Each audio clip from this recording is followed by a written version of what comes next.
Hi, welcome into the studio and to the next pastel video, and this one's really complicated. It's a real what I call masterworks again, so it's going to be very in depth. And what I've started doing, as per usual, I've got my pastel matte paper. I'm actually using pastel matte board, so it's exactly the same surface as the paper, it's just on a bit thicker rigid board. I'm using pan pastels a lot for the whole blocking in of this piece. Now, in lots of my other videos I've showed doing the blocking in with soft pastels or Conti sticks. I've even got videos showing just using pencils. So there's lots of ways to do the underdrawing in particular. For the details I'll use pencils from the halfway stage on. But the good thing with pan pastels, if you haven't used them yet, if you want to know a little bit more about them, is when you work really large, and this is quite a large drawing, they make the blocking in process very quick indeed. So you can see they come in these cake tins, these pans, and they're a compressed, highly pigmented pastel. And you can use lots of different tools to actually apply them. I'm using a chamois leather dry, just to clean. It's what I use to clean my fingers, and it's also good to clean the tools. You could use a microfiber cloth as well, and it just takes some of the pastel off. If I want to change color or change tone a lot, I'll clean the tip of the applicator with it. When I'm blending with my fingers, I'll clean my fingers with it. As I said, it is completely dry. So you can see, going in the direction, as I normally say, of fur growth, or the way the fur is lying, taking my time. There's lots and lots of different colors and tones that you can get in the pan pastels. They do seem fairly expensive to start with, but when you compare them to, they're roughly the same price as a top quality pastel stick, but they last so much longer. And if you wanted to try them, I've actually got a wildlife art pan pastel set up, which has got the colors I'd recommend to start with. But the important ones would be something like this kind of neutral brown that I'm using now. So any of the earth tones act usually as good for blocking in or for underpaintings where you can put the pencils on top. So you'd get the feel then of the pan pastels and know if you like them or not. Now with the pans you can actually, complete the whole drawing with those alone, especially when you're working large, because you can use the tools on this side. There are lots of other tools and applicators smaller than this as well. And what I'm going to do this time, I'm going to actually do quite a lot of it with pan pastels. So I'm going to see how good I can get it, still being an underdrawing, just with the pans themselves. Then I'll come in with the pencils and the sharp Conti sticks on top for the detailed work. So I'm looking at the mid-tones and the darks first. I won't be putting the lights in yet. The lights usually go on top, so I'll be keeping those for a little bit later. And if you haven't got the exact color that you want with a pan, you can actually subtly alter the color by blending them together, and that's why I've got that white piece of paper actually on the side. I'll use that as a blending palette.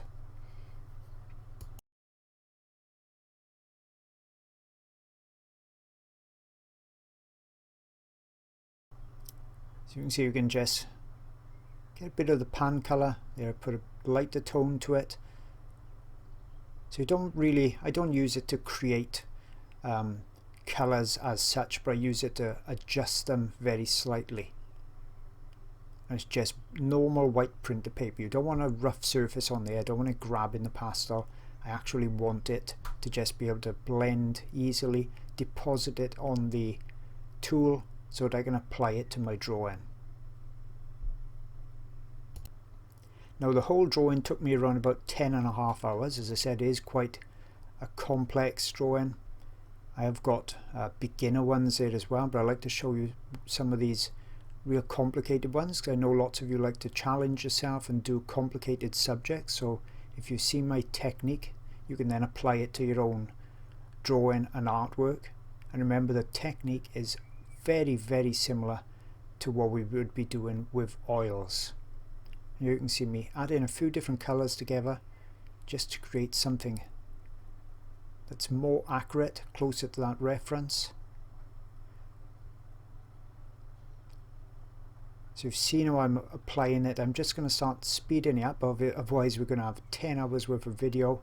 And for the underdrawing stage, you get to see things a lot easier when it's that bit faster. You get to see them develop much more easily.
Now the colours and the tones, it's not critically important to get them exactly right, because remember, we've got to build up layers of accuracy anyway. And this is going to be my underdrawing, so I know I'm going to be coming back in with the pencils and doing more subtle colour changes, getting the details on there and adjusting the tones. So this is my map. I say it in almost all my videos. This is my base map. It's hard when you've got a blank sheet of paper to envisage all of the little colour changes, the light and contrast changes. So by getting a nice solid underdrawing done, we can then relax a bit and actually find it a lot easier then to see where we need to make those adjustments.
Now I'm going to start doing the eyes, and that's the one part when I will switch to pencils a little bit, just because it gives me that ability to be more accurate with my marks.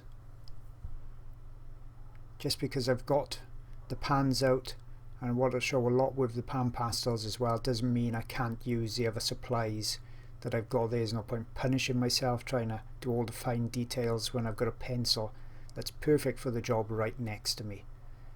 So I'm going to block the eye in. Very similar colours to start with as the actual Cougar itself. And the pan's super easy to blend with. And if you're finding you've started with pastels and you've just jumped straight into it, you haven't watched any of my videos and you find them very difficult, check out my supply videos. Make sure you're using the right paper. That's critical, that you use the right paper, otherwise everything is going to go wrong and you won't be able to build the layers up at all. So just taking my time, searching out those little colour changes. Nice dark brown on the central part. We'll have that black pupil then in the middle. And then it's going a bit lighter with those light brown shades. Like a little bit of green in there as well on the actual iris itself. But I'll punch all these colours up, make those adjustments, as I said, later on as I build the layers. This is just the underdrawing. The most important part for me is to get everything in the right place. Make sure I've got the eyes the right size, the pupils the right size, so there's no major adjustments that I've got to alter later on. So just using the pastel pencil, Carbothello make. That's my standard go-to pencil brand. Very good quality, a really good price as well. Lovely range of muted colours in there, which are ideal for wildlife art. But I've also over the year built up my collection of pencils with pit pastels as well, and I've also got the Cougar pastel pencils. And they're especially good for very vibrant subjects, vibrant colours.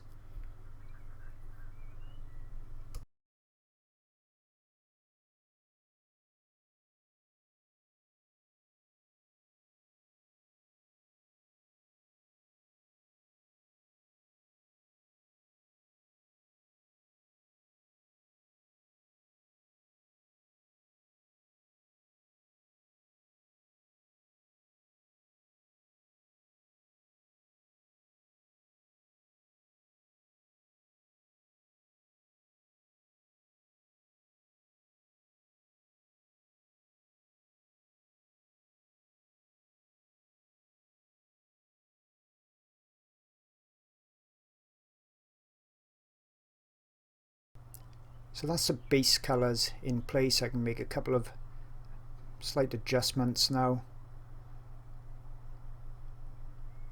Goes a bit darker around this edge as well. But as I said, I come back in and refine these later on. Just using my little finger, circular motions just to blend that eye together. So easy with pastels. It's one of the real benefits of using the medium. It's quite dark on this section. You can just about see where that white area is. Nice dark brown at the top.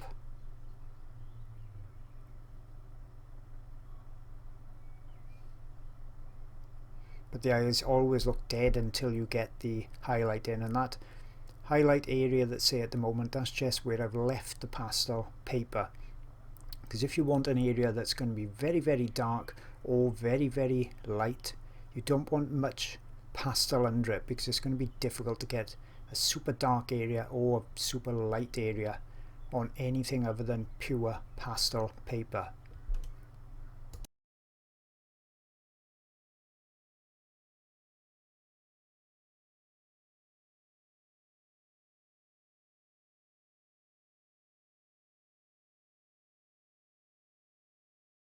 So just popping in the suggestion of the highlight at the moment, not too bright yet, just getting it in place. just to give the eye just some life, even at this stage.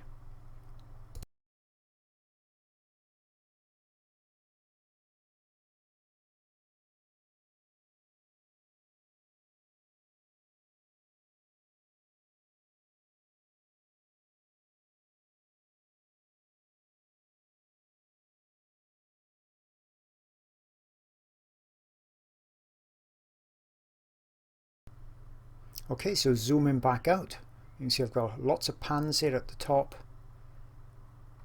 and I'm going to start blocking this in now to try and get most of the Cougar actually blocked in. You can see I'm mixing colours again. That's another reason why I can't give you colour formulas, which I hate doing anyway because it just teaches people to do paint by numbers, and I'm not about that at all. I want you guys to actually be able to create your own art. So you've got to learn how to see colour, how to mix colour, especially in oils. Obviously with pastels we're pretty much picking colours then, so we've got to see the colour and then pick the colour in our collection.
Now with pastels, you've got a few ways you can work it.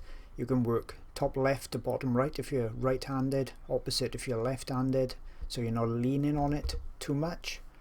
But the thing is, when you're working on a very large piece of paper such as this, or a previous one I did with an elephant, it's even larger again, there's going to be instances where you're definitely going to be resting on the paper anyway. So what I've decided to do is actually block the whole of the Cougar in, so that I've got unity with the colour, got my colours out there, know which ones I want to use and got to use to match up. So I'm going to block it all in, and then I'm just going to use some glassine paper to rest my hand on it, because it doesn't really matter if I smudge the underlayers too much because I'm already going to be blending them. And when I'm doing the details on top, as I said, I just use that paper. But I don't want to work on one area and completely block it in, or completely detail it and then move it on to another area, because I think it's much harder to work like that, to try and keep your color selections right, because I'm going to use probably 40 different pencils, I should imagine, to get the colors. There's more than just a standy color and a dark black color actually in the fur markings, and I want to get lots of different colors in there, so it's going to be easier to work across it generally in more of a whole fashion rather than in small segments. I'm not putting the background in yet because it's a dark background and I don't want those dark pastel colors muddying everything else up if I do lean on it, or if particles again on the details. So I'm going to leave the background until one of the last stages. So I'm just going to carry on now, blocking this side in just as I did the left side.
You can see how easy it is to actually get the highlights on top with the pans. Got a nice soft look to it, even on pastel matte paper. And you could see how I could quite easily complete a finished piece like this just by adding smaller details on top by using these various pan pastel soft tools. And because obviously I'm doing this video after I finished the drawing itself, I know what it looked like at various stages, and when I finished the pans and just put the first darks of the actual fur detail in, I could have actually left it at that stage and it would have been a finished piece of art. It just would have looked not quite as harshly detailed, more of a soft detailed look compared to how I do actually detail this piece in the end. So very, very possible for you to do a finished piece just using pans, especially when you're doing large pieces. So obviously you are limited by the size of detail of the tool that you're actually applying it with.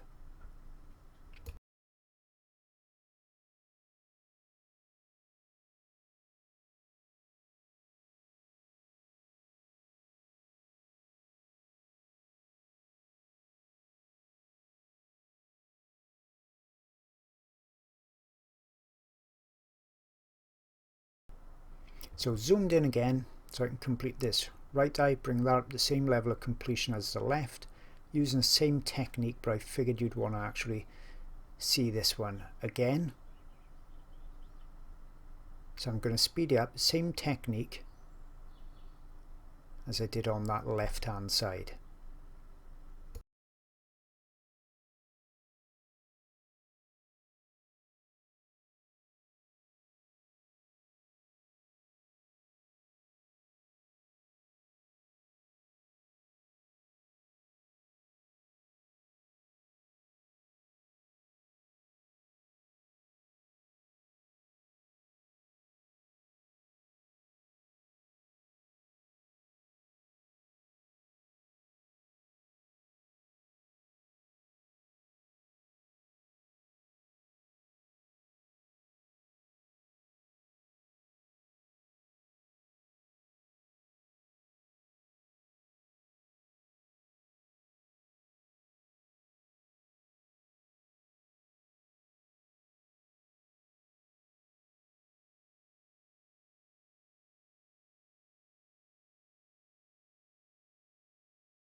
Now while I've got the dark pencil in my hand, I'm just going to actually use that to put a bit of texture into the fur, just put some of the darks in there. Could have done it with the pans as well. You can see it's just nice and quick just to put a couple of these darker areas in.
Zoomed in again for you because I know the nose is a very tricky area to actually draw and paint.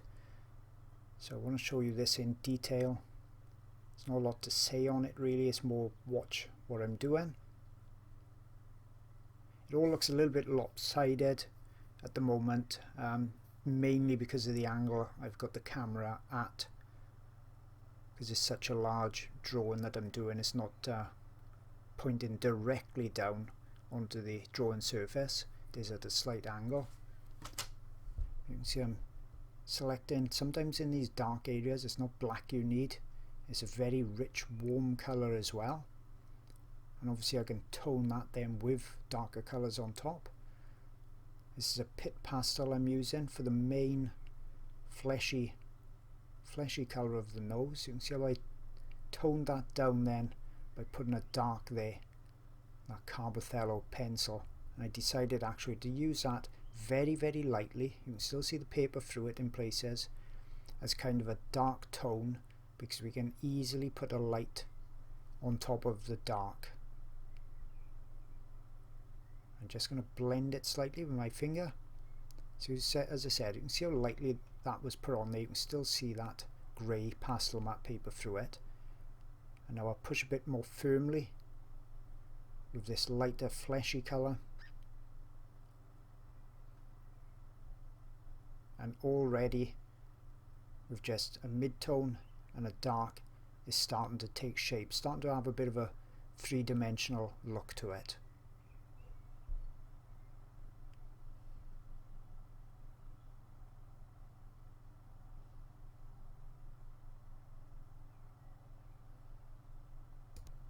Critical thing when you're doing noses is to get that shape perfect. It's got to be just right. If you're slightly off, it's going to look awkward and it's not going to look convincing at all.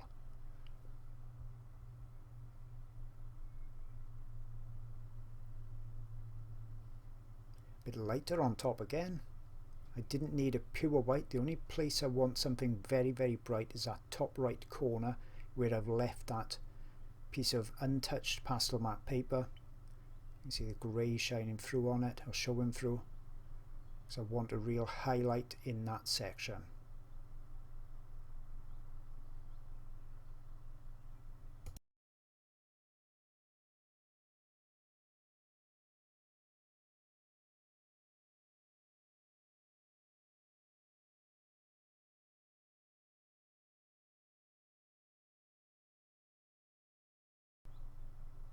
Just establishing the darks.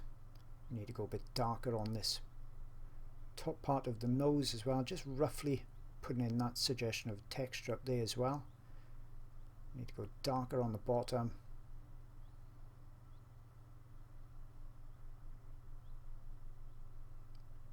Using quite firm pressure.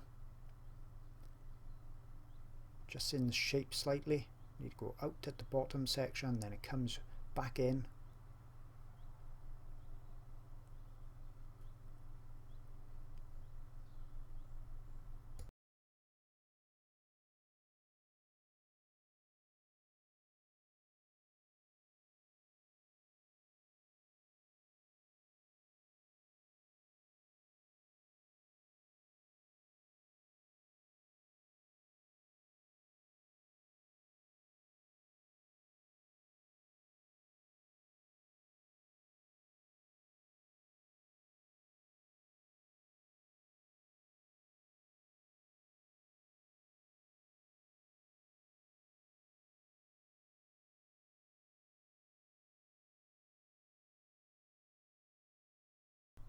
And then when I pop this highlight in on the corner, it's really going to start to look much more three-dimensional, because I've got the darks in there, I've got the mid-tone, and I've got the highlight as well. But I will come back and refine this a lot more, because you can see it's got a real nice solid appearance to it even at this stage.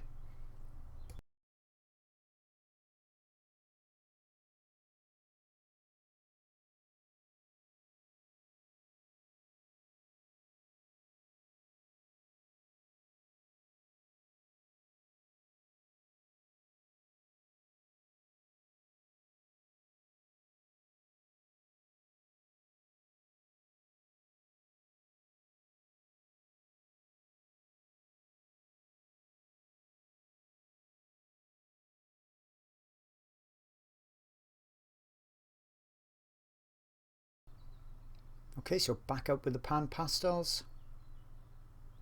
I'm going to continue that blocking in process.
And now obviously same technique, I'll do the other side as well. So you can see how I'm not smudging that underdrawing much at all, and I'm working flat a lot of the times. My hand when I'm using the pans is actually off the surface completely, and you can do it standing up just as easily as well. The pans actually, you know, make you look at doing it more in a painterly fashion. So it's making you concentrate then on the real lights and darks.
Zoomed right out now just so you can see how I'm going to block the body in.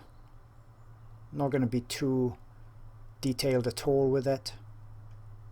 Just want to get a nice general undertone in there so I can build upon it.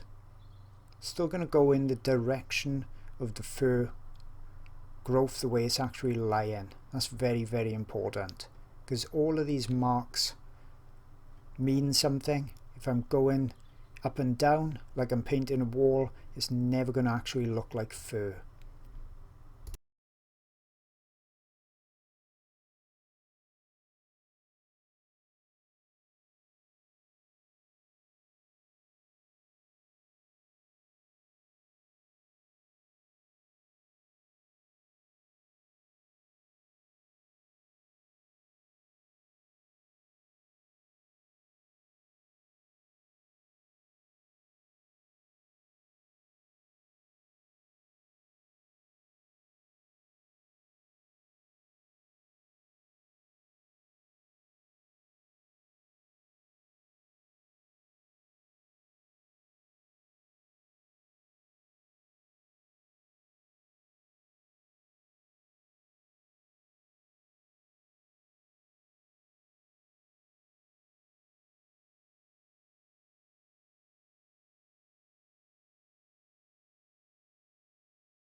So I didn't like this color too much. It's a little bit too light. So just use that cloth, just wiping a bit of the pastel off the surface, just so it's not filling the tooth of the paper up, and I can get plenty of layers back on top, and I come in with a little bit more accurate colour.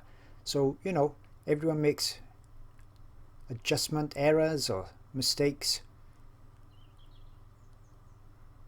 but with pan pastels and with the pastel matte paper, we can come over that and fix it. That's why pastels are such a forgiving medium to an extent. You can't put unlimited layers on there, but it's a lot more forgiving than lots of other mediums. You can see I'm just mixing up a purpley colour. I'm just looking at it against my reference just to see if it's roughly right before I start applying it. Now I'm using a different tool here just to try it out. So rather than the little spades, little shovels, those applicators, you've got this type as well. Obviously you can use both sides of it too.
So that's the body blocked in as well. I'm just using a small sponge just to blend it out a bit more, just to soften it. Looks a bit strange at this stage because we haven't got a background in at all for it to look realistic against.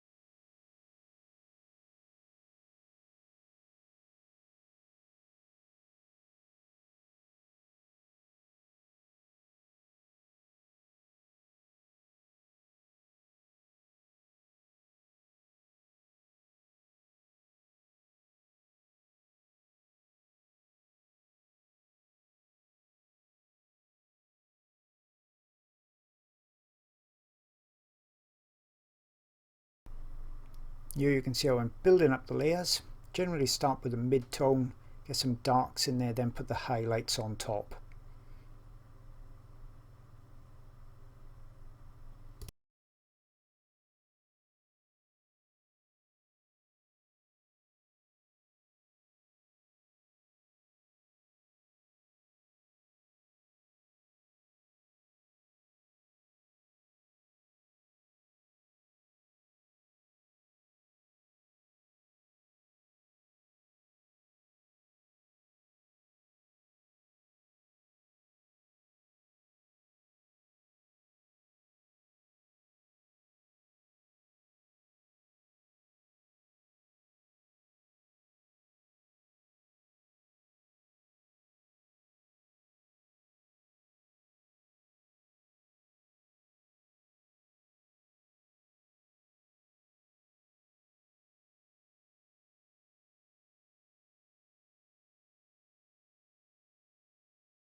I'm just putting a small amount of background in, just with one of these sponge applicators, just so that I've got something A, to judge the other colours around by, what's next to it, and B, so that I've got an edge that I can blend the back end of the Cougar into, because I want that obviously to be a soft blurry edge. So just using the applicator, not putting too much on there, just to give me some of that colour to reference things by. I've changed the background from the initial reference photo that I had in Photoshop. I changed it quite a bit, and I'll also change it now that I'm applying the colours, because I want areas to work together better. On the actual reference, I've got a dark area on the back end, I've got a very light area on the back end of the Cougar, and I've got a very dark area of background, and I don't want it to be too light against dark, because we know that that's going to make it a centre of interest or really attract the viewer's eye, and I want the centre of interest to be the Cougar's face. So I'm going to subdue some of the background and some of the very bright edge of the Cougar as well.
So you can see how easily the pans blend, and these small finger size applicators, they last a lot longer than the ones on the tip of the tools.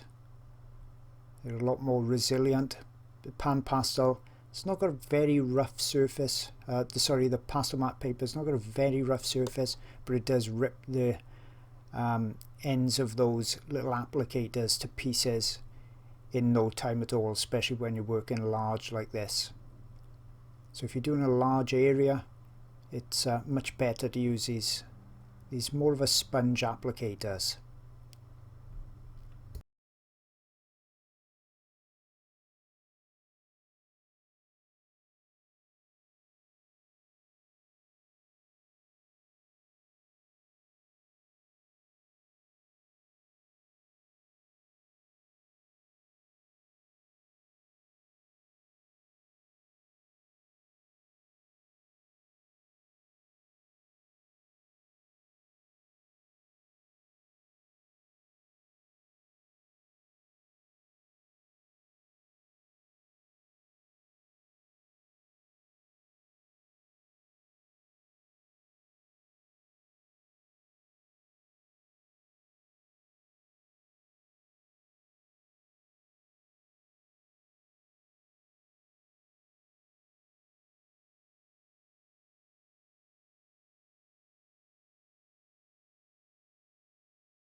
So if I wanted to continue now to actually finish the drawing with pans, that's when I'd start to use smaller tools, and also I would start to get much more accurate with the colours and the tones as well.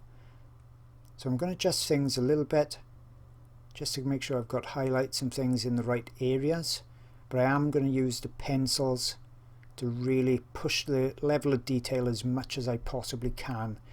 And then it's up to you guys when you're doing your particular subject, whether you want it very detailed or to have a more of a painterly appearance to it.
So I hope you've enjoyed this one so far. I'm quite pleased with the way it's turning out already. It's looking pretty good with those pans. I don't normally do it as detailed as this, but it's obviously going to help me then with the speed of the drawing. When I'm actually putting the details on top, I'm not going to have to do as many layers on there.